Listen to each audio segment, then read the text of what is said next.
Introducción a la evaluación de riesgos. Videocápsula número 3.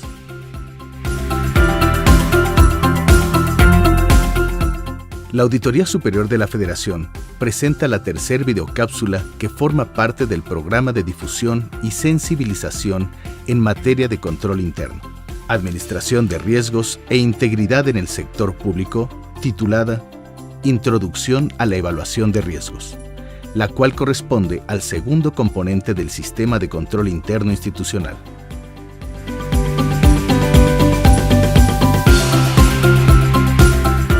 Esta videocápsula está a disposición de las instituciones del sector público de los 3 poderes de la Unión, órganos constitucionales autónomos y de los 3 órdenes de gobierno, con la finalidad de coadyuvar en el fortalecimiento de su capacidad para conducir las actividades hacia el cumplimiento del mandato institucional e impulsar la prevención y administración de eventos contrarios al logro eficaz de los objetivos estratégicos, incluidos los riesgos de corrupción. De acuerdo con el Marco Integrado de Control Interno para el Sector Público, formulado por la Auditoría Superior de la Federación y la Secretaría de la Función Pública, la evaluación de riesgos contiene los siguientes principios y puntos de interés. Después de establecer un ambiente de control efectivo, la Administración debe evaluar los riesgos que enfrenta la institución para el logro de sus objetivos. Esta evaluación proporciona las bases para el desarrollo de respuestas al riesgo apropiadas y considera los riesgos tanto de fuentes internas como externas. La evaluación de riesgos es el proceso continuo por medio del cual la institución identifica, evalúa, prioriza y responde a aquellos riesgos asociados con el mandato institucional que, en caso de materializarse, impactarían de forma adversa el logro de los objetivos de los planes nacional, estatal y municipal de desarrollo, los programas sectoriales, especiales y demás planes o programas estratégicos y disposiciones aplicables, con el propósito de establecer los controles adecuados para mitigarlos a un nivel aceptable. El primer principio de este componente corresponde al principio 6. Definir objetivos y niveles de tolerancia al riesgo. Definición de objetivos. El titular debe instruir a la administración y, en su caso, a las unidades especializadas, es decir, el Comité de Ética, Comité de Riesgos, Comité de Cumplimiento, entre otros, el establecimiento de objetivos institucionales en términos específicos y medibles que permitan la identificación de riesgos y la definición de los niveles de tolerancia. Tolerancia al riesgo. La definición de los niveles de tolerancia se refiere al nivel aceptable de diferencia entre el objetivo establecido y su grado real de cumplimiento. La tolerancia es usualmente medida con las mismas normas e indicadores de desempeño que los objetivos definidos. Puede ser expresada como sigue. Objetivos de operación. Nivel de variación en el desempeño en relación con el riesgo. Objetivos de información financiera. Implican consideraciones cualitativas y cuantitativas y se ven afectados por las necesidades de los usuarios, así como por el tamaño o naturaleza de la información financiera. Objetivos de información no financiera. Nivel requerido de exactitud para las necesidades de los usuarios. En el caso de los objetivos de cumplimiento, el concepto de tolerancia no le es aplicable, ya que toda institución debe observar un apego puntual a las disposiciones que le son aplicables. Principio 7. Identificar, analizar y responder a los riesgos. La Administración debe identificar, analizar y responder a los riesgos relacionados con el logro de los objetivos de la institución. Identificación de riesgos. 1. Para identificar los riesgos, la Administración debe considerar los tipos de eventos que impactan a la institución. Lo anterior incluye los riesgos inherentes a los cuales se enfrenta la institución en ausencia de acciones para modificar su probabilidad e impacto, y los riesgos residuales, los cuales corresponden al nivel de riesgo que permanece luego de la implementación de controles. Análisis de riesgos. 2. Al analizar los riesgos, La administración debe estimar la importancia de un riesgo al considerar la magnitud de su impacto y la probabilidad de ocurrencia. Respuesta a los riesgos. 3. La administración debe diseñar respuestas a los riesgos analizados considerando las siguientes. A. Aceptar. B. Evitar. C. Mitigar. D. Compartir. Principio 8. Considerar el riesgo de corrupción. Este principio representa una de las actualizaciones más significativas del modelo COSO, el cual es retomado y adaptado al contexto mexicano en el marco integrado de control interno. La administración, con el apoyo, en su caso, de las unidades especializadas, como son el Comité de Ética, Comité de Riesgos, Comité de Cumplimiento, entre otros, debe considerar la probabilidad de ocurrencia de actos corruptos, fraude, abuso, desperdicio y otras irregularidades que atentan contra la apropiada salvaguarda de los bienes y recursos públicos al identificar, analizar y responder a los riesgos. La identificación de estos riesgos no implica necesariamente que estén ocurriendo, sino que es una medida de prevención para que no lleguen a materializarse. Tipos de corrupción. La administración debe considerar los tipos de corrupción que pueden ocurrir en la institución, para proporcionar una base para la identificación de estos riesgos. Entre los tipos de corrupción más comunes se encuentran informes financieros fraudulentos, apropiación indebida de activos, conflicto de intereses, utilización de los recursos asignados para fines distintos, pretensión de obtener beneficios adicionales a las contraprestaciones, participación indebida en la contratación de personal o proveedores de servicios, aprovechamiento del cargo o comisión para inducir el mal comportamiento de otro servidor público, coalición con otros servidores, intimidación o extorsión para realizar actividades ilegales, tráfico de influencias, enriquecimiento ilícito, peculado. Factores de riesgo de corrupción. La administración debe considerar los factores de riesgos de corrupción, los cuales no necesariamente implican la existencia de un acto de esta naturaleza, pero están usualmente presentes cuando ocurren. Nos referimos a incentivo o presión. B.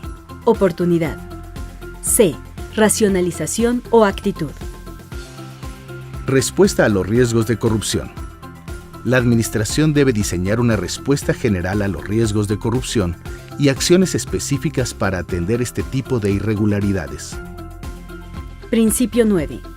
Identificar, analizar y responder al cambio. La administración identifica, analiza y responde a los cambios significativos que puedan impactar negativamente al sistema de control interno institucional. Identificación del cambio. La administración debe identificar cambios que puedan impactar significativamente al control interno. Puede haber cambios en las condiciones internas, por ejemplo, modificaciones a los programas o actividades institucionales, la función de supervisión, la estructura organizacional, el personal y la tecnología. También puede haber cambios en las condiciones externas, tales como los entornos gubernamentales, económicos, tecnológicos, legales, regulatorios y físicos. Análisis y respuesta al cambio. La administración debe analizar y responder a los cambios identificados y a los riesgos asociados con estos a fin de mantener un control interno apropiado. Ahora bien, para contribuir a que la institución cuente con un proceso efectivo de gestión de riesgos que cumpla con los principios antes mencionados, la Auditoría Superior de la Federación elaboró, con base en criterios técnicos probados en el contexto global, la Guía de Autoevaluación de Riesgos en el Sector Público, la cual es aplicable a las instituciones de los 3 poderes de la Unión, órganos constitucionales autónomos y en los 3 órdenes de gobierno, y se encuentra disponible en el portal de Internet de la Auditoría Superior de la Federación. A continuación se describen las etapas principales del proceso general de administración de riesgos contenidas en dicha guía. 1. Establecimiento de objetivos. 2. Identificación de riesgos. 3. Clasificación de riesgos. 4. Evaluación de riesgos. 5. Priorización de los riesgos. 6. Evaluación de controles. 7. Respuesta a los riesgos. 8. Informar al titular de la institución sobre los riesgos prioritarios. 9. Generación de un plan de acción. 10. Monitoreo de la implementación del plan de acción. 1. Establecimiento de objetivos estratégicos. En esta etapa, la administración debe: a.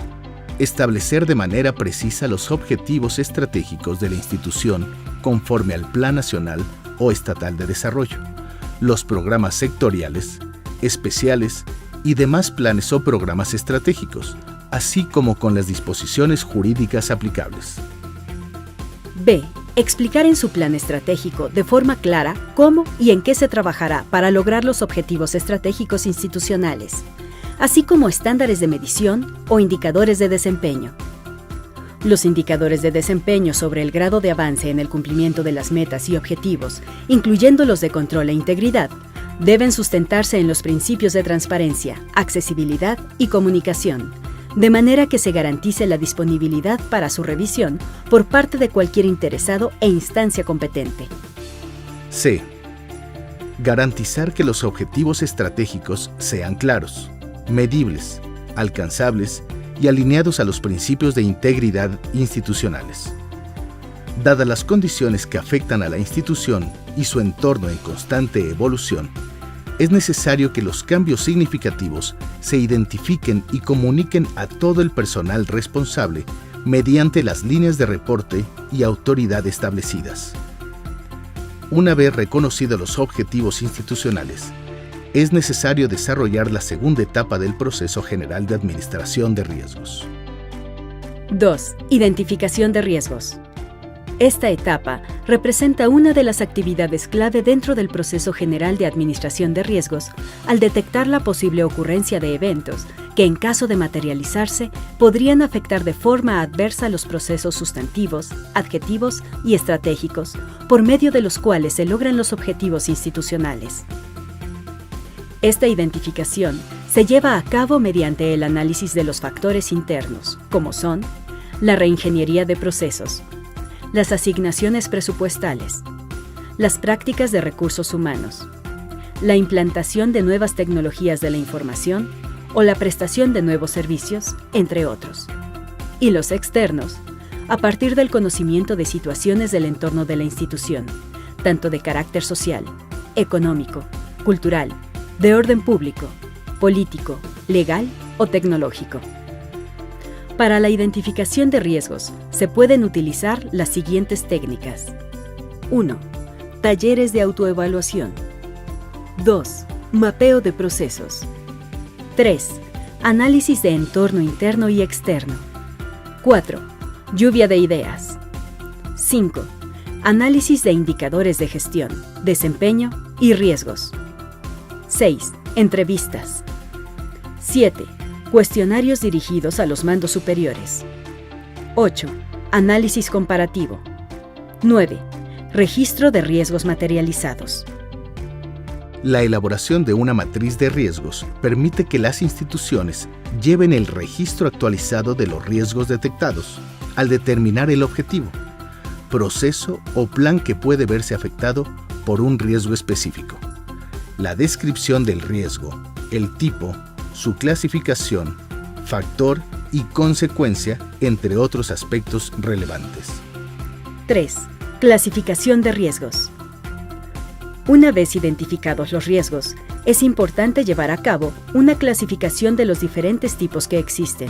Por ejemplo, estratégicos, financieros, operativos, legales, tecnológicos, a la integridad, a la reputación o imagen, entre otros. 4. Evaluación de riesgos. En esta etapa, se valora la probabilidad de ocurrencia del riesgo y el impacto que puede producir en caso de que se materialice. La evaluación se lleva a cabo mediante Técnicas cualitativas que consisten en valorar la probabilidad desde una perspectiva de juicio de expertos, quienes conocen de manera muy precisa sus actividades, los procesos y el entorno en el cual se desempeña la institución. Técnicas cuantitativas, las cuales consisten en determinar el valor de un riesgo mediante modelos estadísticos y calcular la pérdida esperada en caso de su materialización. 5. Priorización de los riesgos. Una vez identificados y valorados los riesgos, se deben priorizar en términos de mayor a menor nivel de impacto y probabilidad de ocurrencia, con la finalidad de identificar los procesos y áreas responsables de atender los riesgos más significativos. Tras ser priorizados, es importante considerar los niveles de tolerancia al riesgo y el apetito de riesgo previamente establecidos por la Administración. El apetito es el riesgo que la institución está dispuesta a aceptar en la búsqueda del logro de sus objetivos, y la tolerancia es el nivel aceptable de diferencia entre el logro de los objetivos real y el esperado.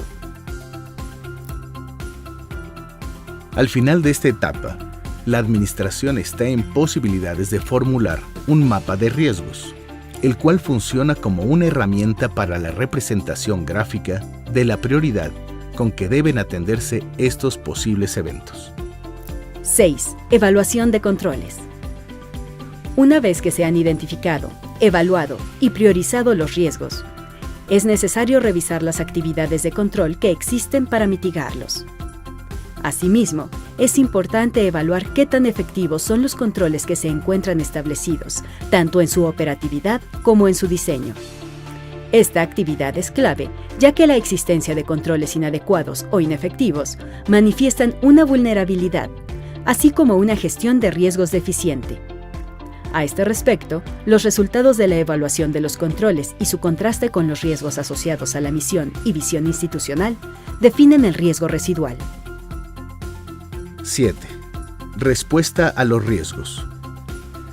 Para dar respuesta a los riesgos evaluados, la Administración y los titulares de las unidades administrativas responsables de gestionar estos posibles eventos analizan y determinan las acciones que deben desarrollarse, con el fin de alinear los riesgos evaluados con el apetito de riesgo, estrategia y objetivos. Estas acciones se basan principalmente en 1. Aceptar. 2. Evitar. 3. Mitigar. 4. Compartir. Es de vital importancia realizar un análisis del beneficio ante el costo en la respuesta a los riesgos. Cada uno de los apartados anteriores forman parte de la matriz de riesgos y controles. Dicha matriz constituye una herramienta de gestión de riesgos, la cual permite a las instituciones documentar los procesos y objetivos críticos, a fin de correlacionarlos con los riesgos que amenazan el logro de los mismos. De esta forma, se determina el nivel de riesgo, control y tipo de respuesta que requiere cada riesgo. 8. Informar al titular. Posterior a la identificación, evaluación, análisis y priorización de los riesgos, se procederá a informar al titular de la institución los resultados más relevantes, considerando lo siguiente. 1. Presentar la matriz de riesgos con el objetivo de determinar las acciones correspondientes para la administración de riesgos. 2. Los resultados deberán informarse también al comité de riesgos o su equivalente.